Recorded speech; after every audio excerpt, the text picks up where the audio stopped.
Bismillahirrahmanirrahim. Assalamualaikum warahmatullahi wabarakatuh.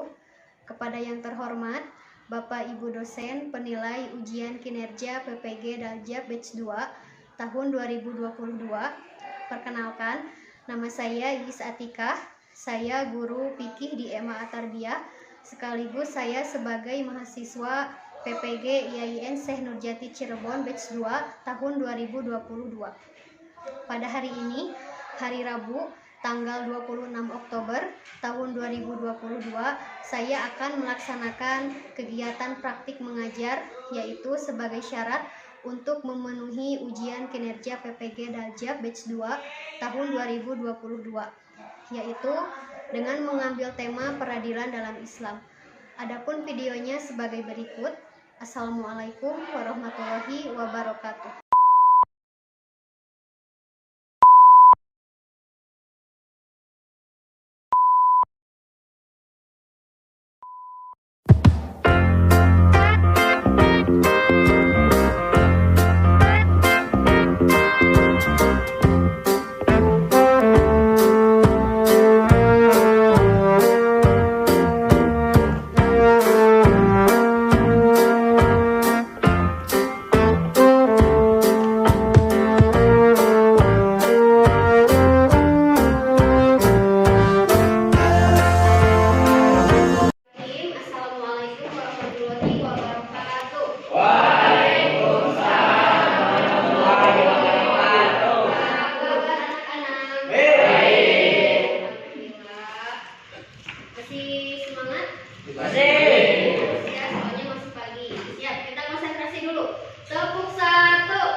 Sehingga pada hari ini kita masih bisa melaksanakan kegiatan pembelajaran, yaitu pelajaran fikih. Sebelum melakukan kegiatan pembelajaran, alangkah baiknya kita berdoa dulu.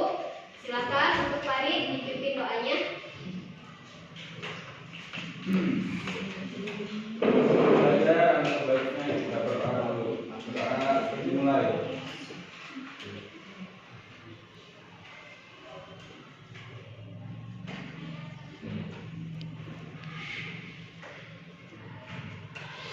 Doa selesai, ucapkan salam. Assalamualaikum warahmatullahi wabarakatuh.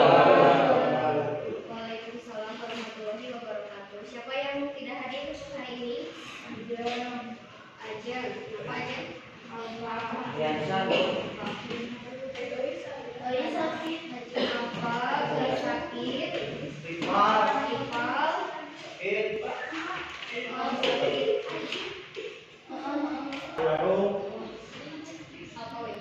Minggu kemarin kita membahas tentang apa? Buat. Apa itu bugot? Bugot itu adalah pemberontakan dalam pemerintahan.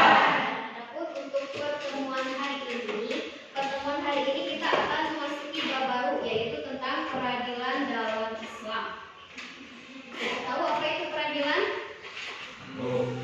Peradilan diambil dari kata adil, yang mana sebuah lembaga atau sebuah majelis syuro ya untuk menentukan keadilan, baik berupa dari segi kejahatan ataupun hal-hal yang lainnya. Itu pengadilan. Nanti kita akan bahas lebih dalam lagi. Dan adapun untuk langkah-langkah pembelajaran hari ini, langkah-langkah pembelajarannya yang pertama seperti biasa pembukaan, kemudian yang kedua ada kegiatan inti, yang mana nanti kita akan berdiskusi tentang suatu permasalahan yang berkaitan dengan pengadilan. Kemudian yang ketiga ada penutup pembelajaran. Seperti biasa kita melakukan evaluasi hasil pembelajaran hari ini, gitu ya. Untuk langkah-langkahnya dan adapun untuk tujuan pembelajarannya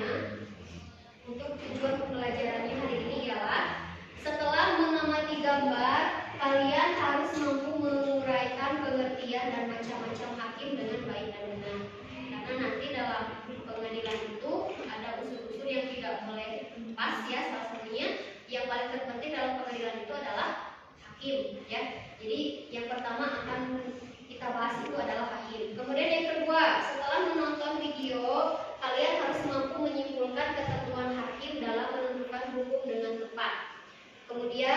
Tujuan yang ketiga yaitu melalui diskusi dan menggali informasi, kalian harus mampu mengembangkan macam-macam hakim dan konsekuensinya.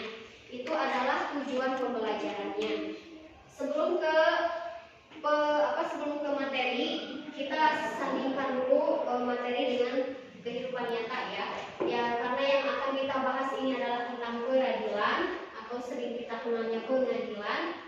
Sekarang marak berita yaitu tentang pengadilan kasus pembunuhan ya. Jika kalian belum tahu tentang bagaimana tata cara sistem pengadilan, di dalamnya ada apa saja, itu silakan kalian bisa menonton ya. Bahkan di media sosial itu disiarkan secara langsung. Jadi kalian bisa melihat ada apa saja, ada unsur-unsurnya. Yang pertama ada hakim, yang kedua ada penggugat, yang ketiga ada saksi, yang keempat kuasa hukum.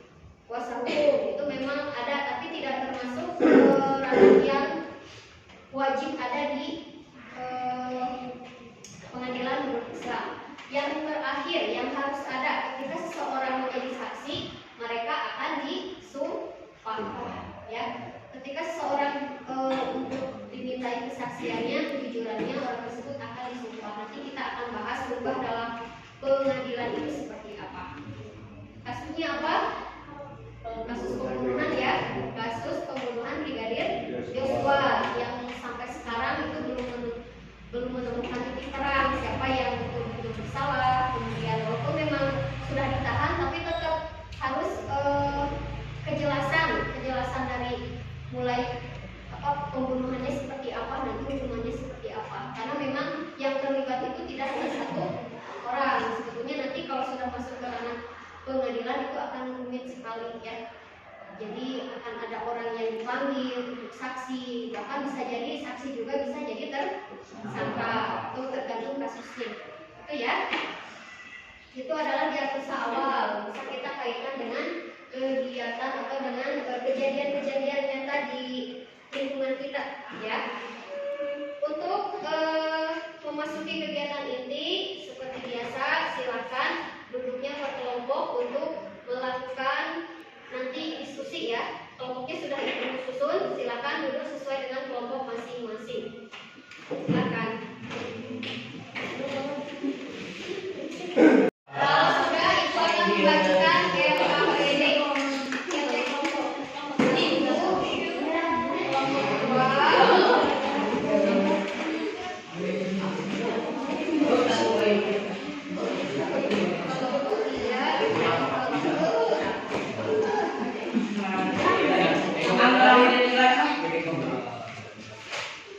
coba dibuka LKPD-nya. Sebelum kita mengerjakan RK, kita bahas dulu tentang pengertian peradilan ya. Di situ ada peradilan dalam pembahasan tinggi diistilahkan dengan kodok. Istilah tersebut diambil dari kata kodo yakni kodoan yang memiliki arti memutuskan, menyempurnakan, dan menetapkan. Adapun secara makna teknologi, peradilan adalah suatu lembaga pemerintah atau negara yang ditugaskan untuk menyelesaikan atau menetapkan keputusan perkara hadir berdasarkan hukum yang berlaku. Tempat untuk mengadili perkara disebut pengadilan. Orang yang bertugas mengadili perkara disebut kodi atau hakim. Bisa kita simpulkan dari pengertian ini bahwa pengadilan itu adalah tempat untuk mencari keadilan. Dari segi apa? Dari segi apapun ya, baik ketika orang diselingkuhkan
Banyaknya peradilan di dalam sistem kapitalisme tidak lepas dari filosofi hukum yang diaturnya.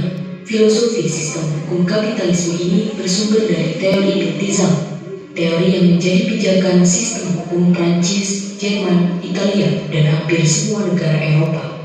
Dari teori ini kemudian lahir hukum acara pidana, hukum perdata, dan hukum-hukum yang lainnya. Ini berbeda dengan Islam yang tidak mengenal teori iltizam. Hukum Islam yang diterapkan di tengah masyarakat juga satu. Keputusan peradilan di dalam Islam juga bersifat mengikat, tidak bisa dibatalkan oleh siapapun. Karena itu Islam tidak mengenal peradilan, banding, peninjauan kembali, dan sebagainya. Jika Islam mengenal 3 bentuk peradilan, sesungguhnya hanya perbagian tugas dan fungsi, karena hukum yang diterapkan hanya satu. Para hakim ini diketuai oleh seorang qadhi yang disebut qadhi qudhat. Dia harus seorang pria, baligh, berakal, merdeka, muslim, adil, dan ahli fikih. Dia diberi hak untuk mengangkat, membina, dan bahkan memecat para qadhi sesuai dengan ketentuan administrasi. Sedangkan para pegawai peradilan ini diserahkan kepada pimpinan masing-masing peradilan. Adapun 3 bentuk peradilan adalah sebagai berikut.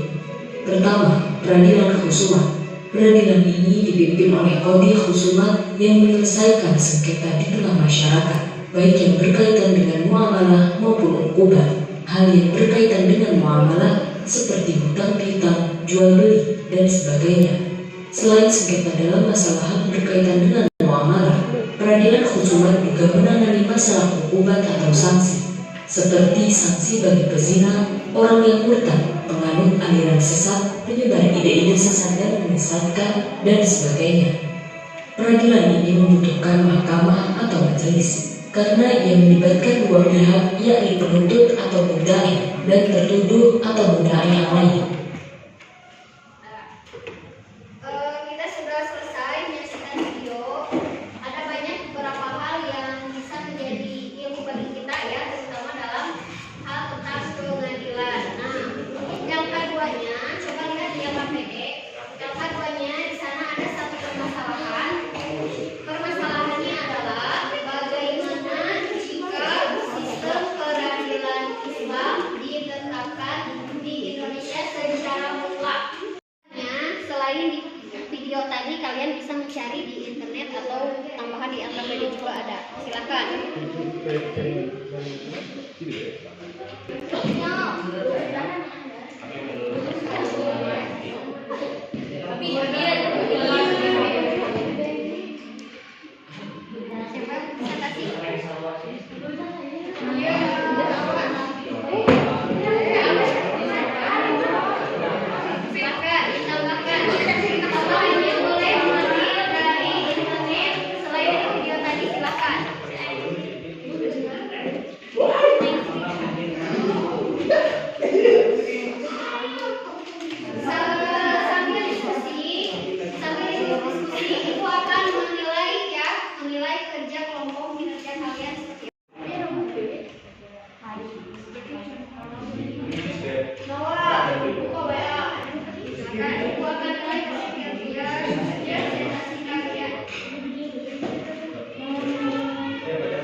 Belajar mengembangkan hasil pikiran kalian sendiri untuk pendapat kalian masing-masing.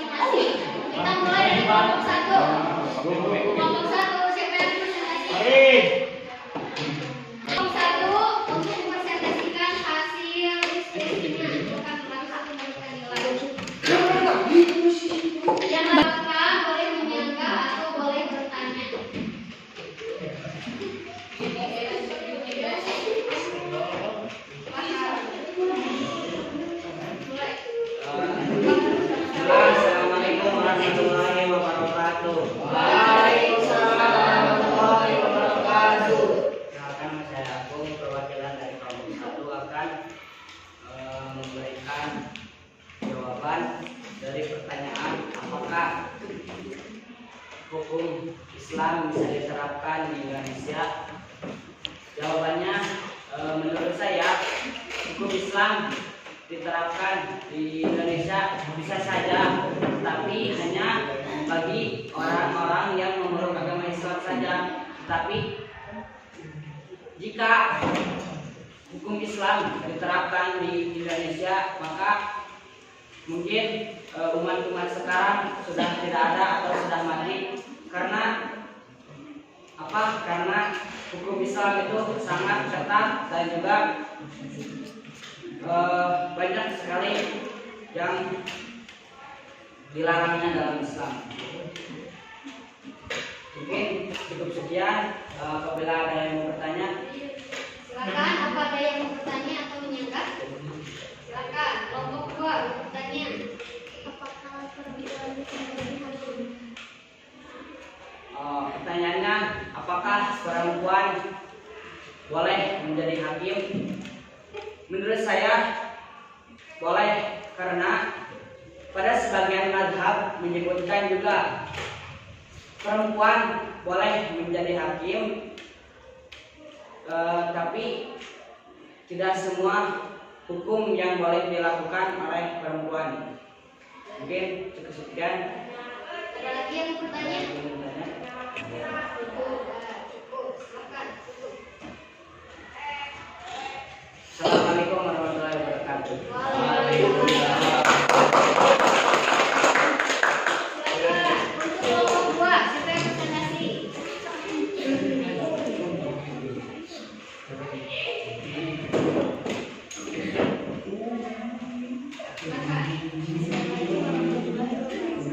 Waalaikumsalam warahmatullahi wabarakatuh.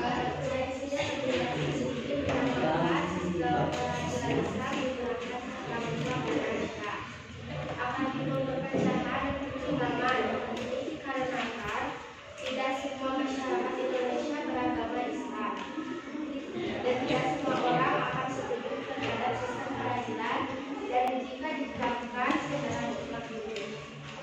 Baik, Ibu. Ada yang bertanya? Tidak ada. Silakan kesimpulan dulu untuk kelompok 2. Untuk berikutnya, silakan kelompok 3.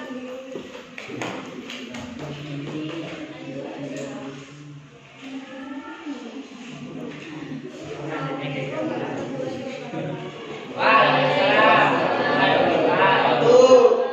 Saya perwakilan dari kelompok 3 ingin menjawab pertanyaan tadi, bagaimana menurut kalian jika sistem peradilan Islam diterapkan secara umum di Indonesia? Bisa saja diterapkan di Indonesia, tetapi hanya di beberapa wilayah saja, tetapi tidak mutlak. Assalamualaikum warahmatullahi wabarakatuh. Waalaikumsalam. Kasih tepuk tangan dulu.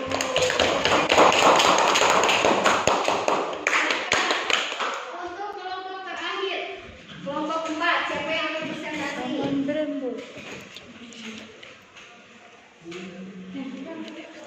Assalamualaikum warahmatullahi wabarakatuh. Waalaikumsalam warahmatullahi wabarakatuh. Sini saya akan membacakan jawaban sistem peradilan Islam diterapkan secara mutlak di Indonesia. Tidak mungkin karena akan timbul perpecahan dan pertentangan. Hal ini karena tidak semua masyarakat Indonesia beragama Islam dan dalam Pancasila ada sistem. Bagaimana jika ada hakim yang disuap untuk menyalahgunakan hukum? Menurut saya dosa karena merugikan pihak lain dan termasuk orang munafik yang ditempatkan di neraka jahanam. Puas Nabila dengan jawabannya? Oke, silakan duduk. Kita buka dulu.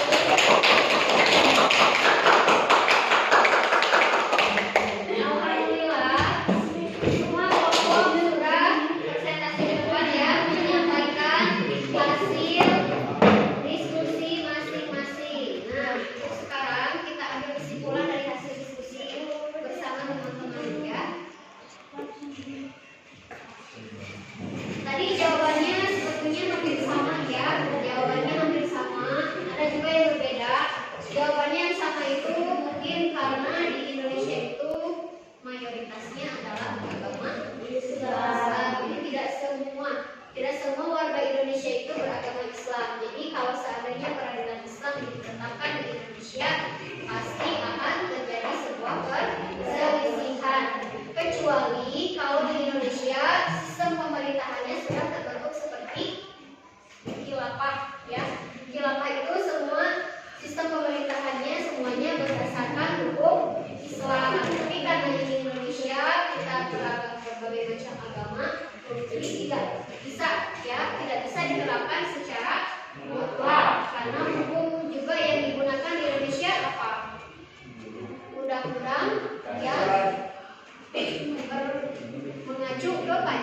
Pengertian peradilan itu secara bahasa ialah untuk memutuskan atau menetapkan, ya. Kemudian, nah di sini ada fungsi peradilan. Fungsi peradilan sebagai lembaga atau negara yang mendapatkan tugas untuk memutuskan setiap perkara dengan adil. Maka peradilan harus memainkan fungsi. Kemudian tadi ada beberapa pertanyaan ya yang menyinggung tentang menanyakan tentang hakim, karena memang salah satu unsur yang terpenting dalam pengadilan itu adalah hakim. Apa itu hakim?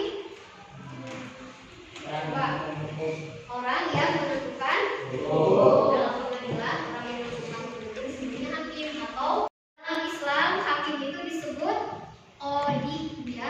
Qadhi itu adalah hakim. Qadhi itu diambil dari kata qodo. Qodo itu artinya menetapkan. Ada qodo dan qoda. Qodo itu artinya menetapkan. Ya, jadi segala sesuatu kita itu apa-apanya ketika di dunia sudah ditetapkan, ya, qodo dan qoda. Jadi orang yang menentukan hukum itu disebutnya hakim atau qadhi. Nah, bagaimana macam-macam hakim? Tadi ada yang bertanya bagaimana jika ada hakim yang menerima suap. Nah, itu seperti apa? Kita akan bahas di sini. Di sini ada pengertian macam-macam hakim, ya. Rasulullah Shallallahu Alaihi Wasallam, dari Rasulullah Shallallahu Alaihi Wasallam, qala ia bersabda, al-qudratu salah satu hakim itu ada 3. Yang pertama adalah hakim yang mengetahui kebenaran dan menetapkan hukum berdasarkan kenyataan, maka orang tersebut atau hakim tersebut ada di surga atau masuk surga. Berarti ini hakim yang betul-betul adil dan jujur. Imbalannya adalah surga. Kemudian hakim kedua, ada orang yang menetapkan hukum tapi tidak sesuai dengan kenyataan, tapi hakim tersebut tahu kebenarannya, tapi tidak menetapkan hukum dengan sesuai dengan kenyataan, maka hakim tersebut adalah tempatnya di neraka. Kemudian ada hakim yang ketiga. Hakim yang ketiga itu adalah hakim yang tidak tahu apa-apa tapi menentukan hukum, ya. Jadi makanya untuk menjadi hakim itu syarat-syaratnya lumayan berat, ya. Tadi di video disebutkan bahwa salah satu syarat menjadi qadhi itu adalah Islam, balik, kemudian adil, kemudian memahami ilmu fikih. Itu ya. Untuk di Islam itu sebetulnya syaratnya tidak hanya 4, banyak, ya. Tidak hanya menguasai ilmu fikih, ilmu usul fikih juga sama harus dikuasai dan harus mampu menurunkan hukum dari satu hukum ke hukum yang lain. Itu sudah pasti. Ada pertanyaan sampai sini? Sudah. Kemudian tadi ada yang bertanya bagaimana jika seorang hakim itu adalah perempuan, apakah boleh atau tidak? Pandangan, ya, maka pasti sudah ada. Tapi ada beberapa pandangan, ada yang boleh, ada yang tidak. Tapi kalau di Indonesia hakim wanita sudah banyak, ya. Di Indonesia hakim perempuan sudah banyak, asalkan memiliki beberapa kompetensi yang memang betul-betul orang tersebut bisa menjadi hakim. Kemudian seorang hakim juga dalam menentukan hukum tidak boleh dalam keadaan marah, lapar, sedih, bahagia, dalam keadaan ngantuk, itu tidak boleh. Kemudian menjadi hakim itu harus netral, tidak bisa memihak salah satu, harus betul-betul adil. Jadi memang sangat berat, ya. Kalau dulu Rasul itu disebutnya hakim berjalan. Segala sesuatu yang kita tidak tahu, permasalahan apapun bisa kita tanyakan kepada Rasul, baik itu tentang hukum ataupun satu permasalahan. Tapi kalau sekarang karena Rasul tidak ada, maka seseorang pemimpin yang diangkat menjadi hakim. Makanya menjadi hakim itu tidak bisa asal-asalan, harus ada beberapa syarat yang memang harus betul-betul terpenuhi. Apakah orang tersebut betul-betul bisa menjadi hakim atau tidak? Itu, ya. Ada pertanyaan sampai sini? Tidak ada. Kalau tidak ada, silakan buka LKPD-nya. Di sana ada lembar kerja ketiga. Tapi ini khusus tugasnya individu. khusus individu, silahkan kerjakan di buku masing-masing. Kumpulkan akan terpisah. Pertanyaan ini adalah jawabannya menurut pendapat kalian ya, tidak bisa melihat dari Google dan net. Tidak bisa. Ini sesuai pendapat kalian, silahkan. Tapi kalau mau pergi meyakini sebagai referensi itu bisa, silahkan. Tapi jawabannya tidak ada. Sesuai pendapat masing-masing, silahkan. Ibu kasih waktu 10 menit.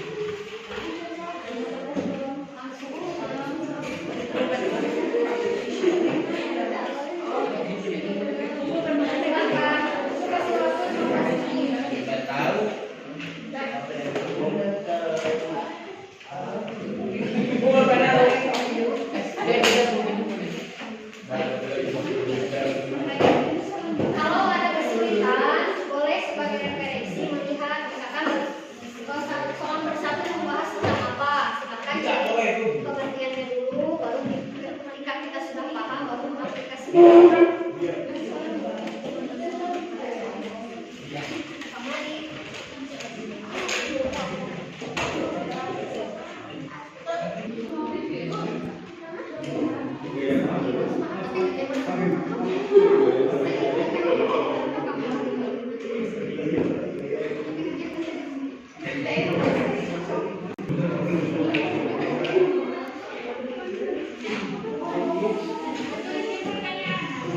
Langsung jawab.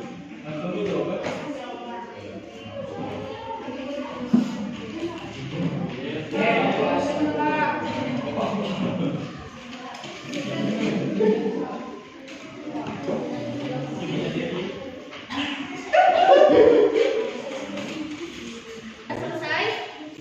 Kalau sudah, silakan kumpulkan, simpan di depan meja, nanti ibu ambil. Bukunya silakan kumpulkan sama yang KPD-nya silakan kumpulkan. Simpan di depan meja, nanti ibu ambil. Karena pembelajaran sudah selesai, penyampaian materi juga sudah, kemudian evaluasi yang KPD juga sudah. Sekarang kita saatnya menyimpulkan pembelajaran. Hari ini kita belajar tentang peradilan. Apa itu peradilan? Peradilan berasal dari kata adil,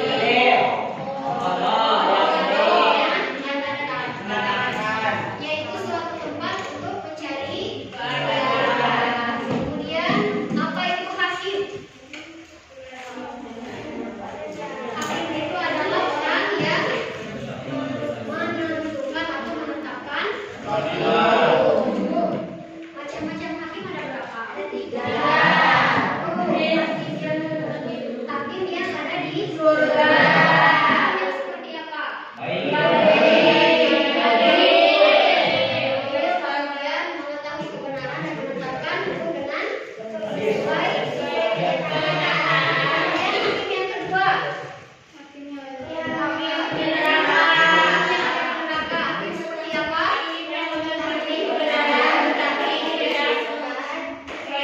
Hakim yang tahu kebenaran tapi menentukan itu tidak sesuai dengan kebenaran. Kemudian yang ketiga, hakim di neraka, masih di neraka. Hakim seperti apa? Hakim yang tidak tahu apa-apa tapi menentukan sebuah hukum. Itu adalah kesimpulan kita hari ini ya, kesimpulan pembelajaran kita hari ini. Kemudian untuk supaya lebih tahu lagi ya tentang sistem peradilan baik itu di Islam ataupun di Indonesia, itu sarankan kalian buka medsos, kemudian tonton ya live siaran pengadilan yang sedang berlangsung pada hari ini atau pekan-pekan ini ya, masih tentang pengadilan yang sama tentang kasus pembunuhan.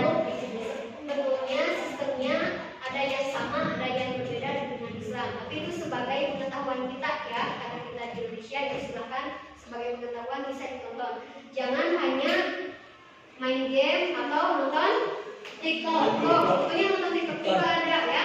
Berita-berita di TikTok sekarang sudah banyak. Itu ya. Dan untuk minggu depan kita akan membahas tentang penggugat ya, tentang penggugat dan yang diubah. Jadi nanti kita akan bahas mengubah. Karena ini sebetulnya materinya masih banyak ya. Ada pertanyaan sampai sini? Kalau tidak ada, kita akhiri pembacaan ini dengan mengucapkan alhamdulillah sama-sama. Kita tutup dengan doa sampai jumpa minggu depan. Rabbana atina fid dunya hasanah wa fil